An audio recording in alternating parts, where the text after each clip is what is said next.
Hi, welcome to the Aruba OS 8.3 how-to video series. This is going to be the 6th video in a 15-part video series that covers the general setup and configuration of an Aruba OS WLAN deployment. Specific to this video, we're going to cover the stand-up and addition of a mobility controller to a mobility master.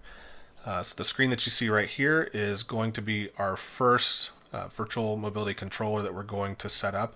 I'm actually going to go through one of the command line setups and then show you how to add it through the GUI, at least as far as what needs to be looked at. So when we look at the virtual machines, I'm going to fire up this virtual mobility controller A1 and this virtual mobility controller A2. These two controllers are going to be put in their own node. They're essentially going to represent the corporate environment. I'm going to have VMC B1 and VMC B2 that we'll set up later that will be used for something more analogous of either a separate enterprise campus or a branch location, whatever you want it to be. It can certainly be that, but I want to show the differentiation between how you set up two different nodes on a mobility master. But before we can do that, we need to get the mobility controller set up first. So the setup script should look fairly familiar. I'm going to call this 8.3 underscore VMCA1. He is actually a managed device. We talked a little bit about that before, but a standalone role would be a device that is just a controller by itself. MD stands for a managed device that would be under an MM. So the IP address where I'm going to terminate the IPsec tunnel is going to be the MM IP address. So it's going to be 192.16. Oh, sorry, it's IPv4. So we'll just accept that default. 192.168.200.50. That is the VRRP IP of the primary mobility masters. It is not a VPN concentrator. It is not going through a VPNC. It is virtual, so we'll say yes, and I want PSK with IP. And the shared secret is going to be this. I also already have L3 redundancy. You'll know that we already set that up, so I'm going to go ahead and say yes. And it wants the secondary IP address, which is 192.168.150.51. This is so that the managed controller here that you see has a standby IPsec tunnel set up to the backup mobility master, so that when the first one goes down, it knows how to build that tunnel back up. The uplink VLAN for this guy is going to be 200. I'm going to use gig 000, which is network adapter 2. I'm going to define this as a trunk port now, and I'm going to say the native VLAN is 200. It is a static, so I will give it 192. Let's look back at the drawing real quick because I'm setting up this guy here. So it's going to be 192.168.200.61. So 192.168.200.61. The gateway. The DNS IP address for the server on my network. I'm not going to configure any IPv6. I'm not doing a port channel. This is US. You have chosen country code yes. This is Denver. This is America's Denver. Oh, there we go. The time is 14:49:30. This is the right date. Let me double check just to make sure, but I'm pretty sure. No, that is not the right date. It is 04/24/2018. There we go. I do want to create an admin account for this guy, and I'll enter the password here. So everything looks good. I'm going to go ahead and hit yes and let this guy reboot.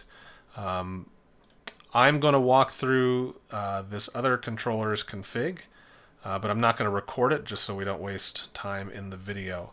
So I'm going to go ahead and pause the video while I set this guy up, and we'll come back once they're both up and running. Okay, so I have configured the second. This is going to be VMC A2. So if I log in, you can see that this guy's name is 8.3 underscore VMC A2. If I do the same thing for this first one, there we go. Should be VMC A1. Now, these are both pointed to the VIP of the two mobility masters. However, if we log into that primary MM, you'll notice that it hasn't shown up yet. And the reason for that is while we have configured an IP address and an IPsec key for those mobility master or for those mobility controllers to point to, We haven't actually authorized them to be on this controller yet for the Mobility Master. So what I'm going to do, I'll go ahead and log into the Mobility Master. And what we need to do is add permissions on the Mobility Master to allow those devices to connect. And so if we go to Mobility Master controllers, you can see that these are the local controller IPsec keys.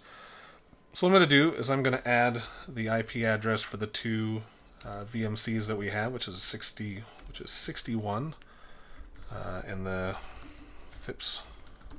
This is the IPsec key, and then I'm also going to add the other one, which is 192.168.200.63, and the IPsec key that I use is there, and hit submit.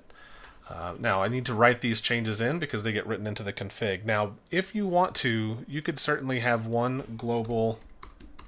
You could have one global shared secret that all controllers could use, and then you just have to make sure that you use that same shared secret for all the controllers that add to it. Just note, though, that that is a fairly insecure way to do it, just because that means you have multiple devices that are communicating with the same pre-shared key across all the IPsec tunnels, so that if someone were to learn one of them, they could, in theory, snoop them all. So you want to make sure you're differentiating between the two controllers, making sure that everything works. Now, once I've added these two IP addresses in here, I can start to look at the Mobility Master to find out when I can start to add these switches. So what I'm going to do is I'm going to do a show switches. And you can see that I have one device up, this 200.61, and it shows that it's unknown. The configuration state is unknown.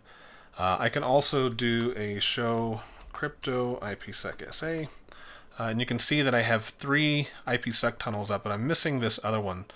So maybe I want to go and figure out what I've done wrong here in terms of why this other controller isn't coming up. So what I'm going to do is I'm going to pop open a new terminal window real quick. I'm just going to SSH to, or actually I can just check over here. And I can see that his IP address is actually 200.62, not 200.63. So what I'll do, I will just come in here and delete this guy and go ahead and write the change. And then I will re-add the right IP address. This is 192.168.200.62. And I will hit submit and write in that change.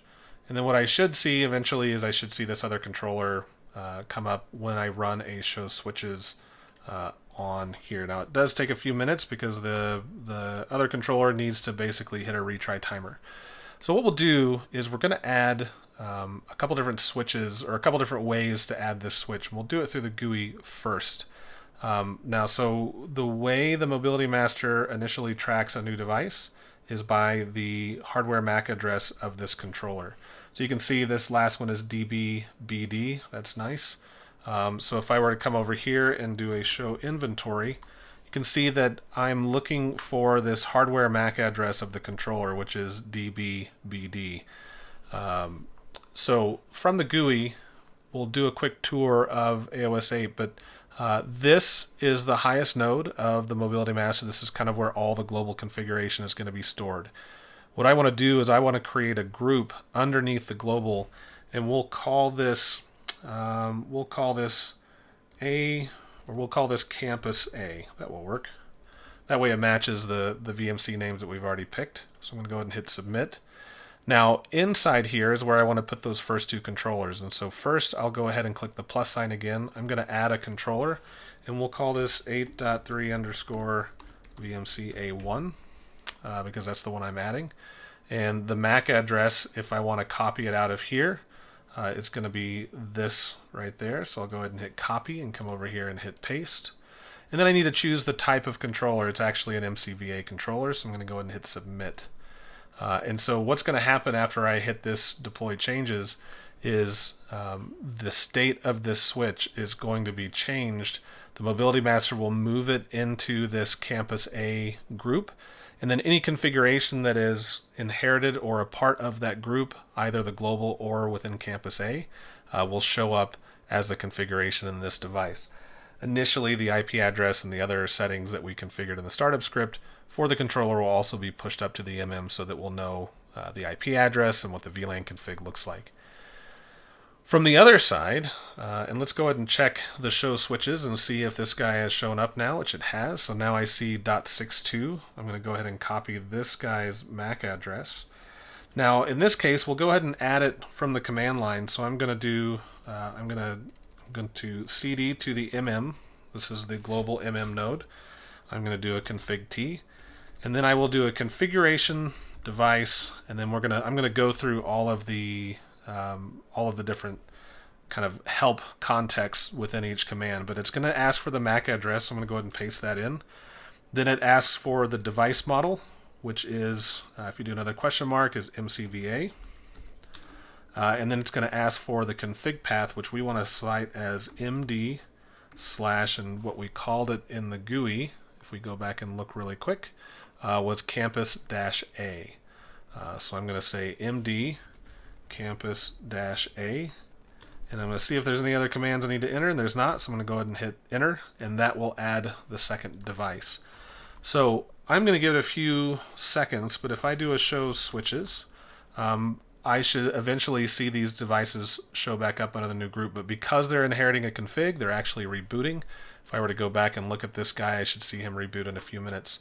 But for now, I'm going to go ahead and give it a few minutes and pause the video so you don't have to wait. Okay, so everything's back up. I did want to correct myself on one thing. The initial load of the controllers when they get added to the MM for the first time do not reboot. If you were to move them to a different node or change what group they belong to, then they would need to reboot. But these two guys did not reboot, so you can still see they're at the same screen. This guy's still at the same screen. But when I come over to the config and I do a quick refresh, you'll see that the two VMCs are loaded inside their group and they're ready to inherit a config. Additionally, if I were to go to the MM and look, and you can see kind of as I was running the command over and over again to see the process, you can see for VMCA2, it showed up as unknown, and then it eventually was picked up, said the update was required once it showed up as a device, and then once it inherited the config, it'll say update successful. You can also see that we're now at configuration ID number 7. And so if I were to go and make a change to the Mobility Master config underneath this setting here, let's just say, for example, I go to config A, and let's just create an AP group real quick, because why not? And we'll just call this campus, we'll just call this a enterprise. That'll work. So that'll be our enterprise AP group. And once I apply this change, what we're going to see at the command line, just so you can kind of see what happens under the covers, is there's going to be an update required. So MM1 received the config, MM2 is waiting for the update. Now the config propagation is going to VMC A1, eventually it'll go to VMC A2, and then the config ID you can see is incremented up from 7 to 8. So the configuration basically gets pushed from the Mobility Master to all of the managed mobility controllers and the backup Mobility Master. Once everything's done, everything says update successful. It took approximately 10 seconds, and now we're at configuration ID 8. So this is pretty much all you really need to know about how to add a mobility controller to a Mobility Master. We did it both through the GUI. We also did it through the command line. And the thing to remember, or the thing to make sure you get, is that once you bring up a new MM and you're going to add controllers, that you need to add the IP addresses of the controllers so that the IPsec tunnels can be brought up. And then when you add a controller itself, you just need to enter the host name, MAC address, and the controller type. And once you do that, it'll take a few minutes for it to build the IPsec tunnel and push the config, but once it's done, it'll show up in this list and be ready to go. If you have any questions, certainly reach out to the online help groups at community.arubanetworks.com or reach out to your local Aruba SE or partner. Thank you.